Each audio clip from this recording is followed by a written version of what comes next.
Okay, I got to repair the wiring harness on this ignition system here.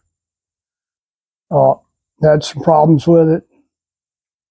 And when you're soldering this stuff back together, which I'm doing here, you don't want all your solder joints to be in the same place. So we need to stagger these a little bit and put heat shrink back on there. You know, I probably wouldn't do this with butt connectors, or I wouldn't do it with butt connectors at all. It's kind of a half-ass way to do stuff. So I'm going to stagger these all apart here slightly. I do have enough room. This wiring harness was actually pretty long going to the coils up there. So we're just going to stagger these probably about an inch maybe. And that should be far enough back there.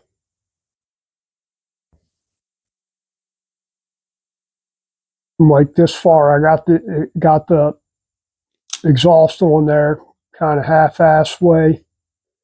It's on there. I have to make a bracket for the front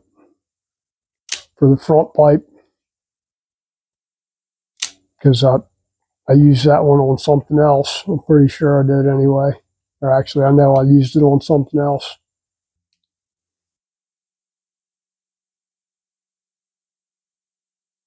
Make it nice and weather tight.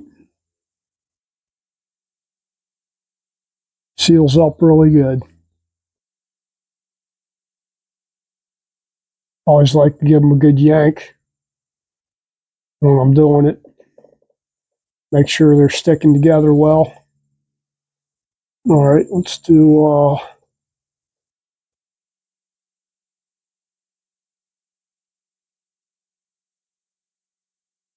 and I'm pretty sure the coil on this ignition system was screwed up. I hope it was just the coil. I tested it, and I'm getting a reading through the coil. It's supposed to be a single fire coil, but when I test secondaries across each set, I'm getting a reading through them, meaning that they're connected somehow, and they shouldn't be. Anyway, I've got a good stock coil over there that came off of something else. I had one bad coil that I tested that I know was bad because it was leaking directly into the secondaries there. Or no, the primary had no primary resistance through it.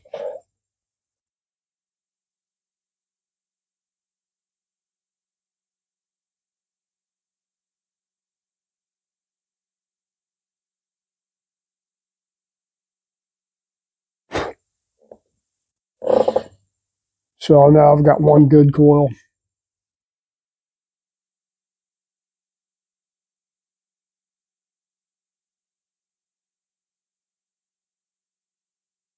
And you know what? I'm not using, well, I'm going to go ahead and wire it up anyway. I wasn't going to use this VOEF switch because I don't have a good one.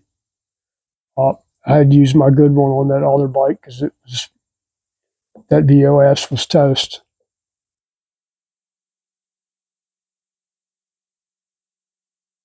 Okay, that's that one. That's that one.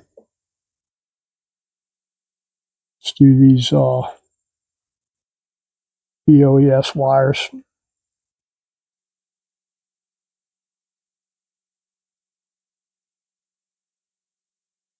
What purple wire there?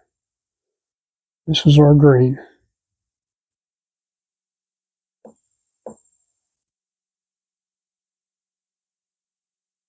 And we've got them all staggered a little bit.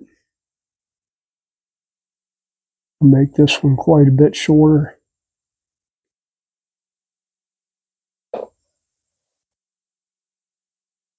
And then I can just pull these wires through, run them where I need them.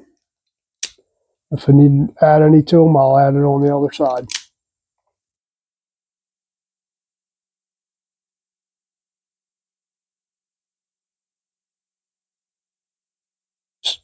It's not quite as important on this. Where you run into problems trying to do them, if you're doing handlebars and you're trying to run the wires through the bars, and you had to add wire to it, and you solder them all back together, and you got a big clump. You ain't getting that through you ain't get that through some of them bars easily anyway.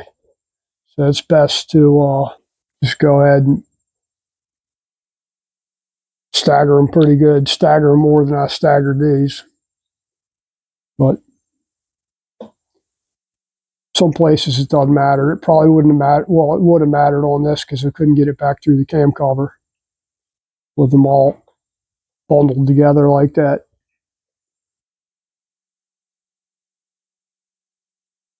Because the hole in the cam cover for the wiring harness for the pickup is a little tight.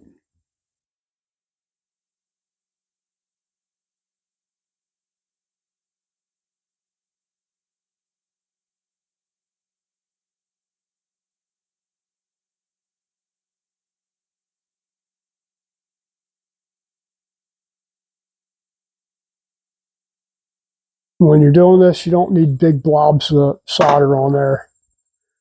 You need just enough to join it together. Yeah, that ought to be good. Let me grab my heat gun and we'll shrink these things down. And then wrap it. I'm just going to use electrical tape to wrap it back together because I don't have any more of this conduit. This is a good cloth conduit. That's really nice stuff. But I happen to be out of it at the moment, so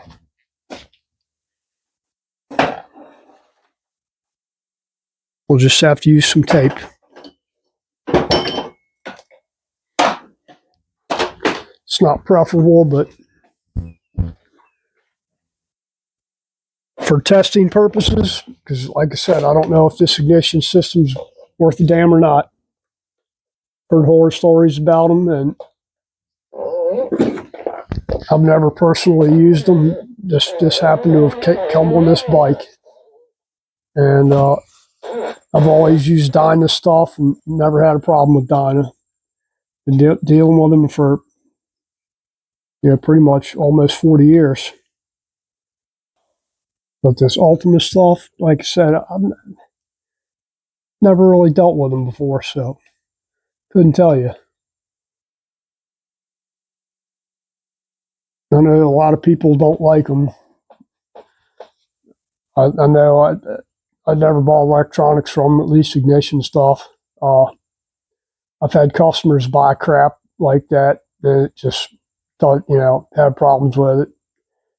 Even their motor stuff and transmission stuff had a big problem with the transmission with them one time, and they didn't want to take it back.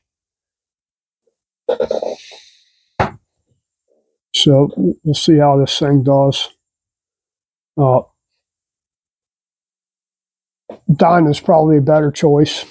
Dyna 2000i or whatever they got now. This thing looked pretty new, but like I said, I have no clue when it was put in there. This is on a salvage bike that we bought, and it dropped the cylinder and started running on one.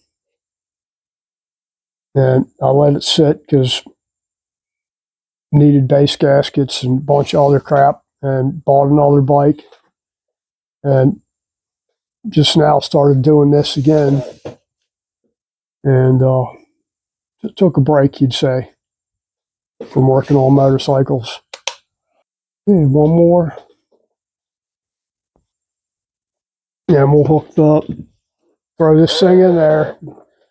And I'm not even going to replace the coil yet. I'm going to throw this thing because it was on single fire. Well, if that coil is screwed up and it was on single fire, but it's leaking voltage through the coil on one side or the other, we'll go ahead and hook it up and see how it reacts. If it doesn't work right, throwing that other coil on there, the stock coil I got, and try that. And we'll see how this thing does. Make sure my little dip switches are where they need to be.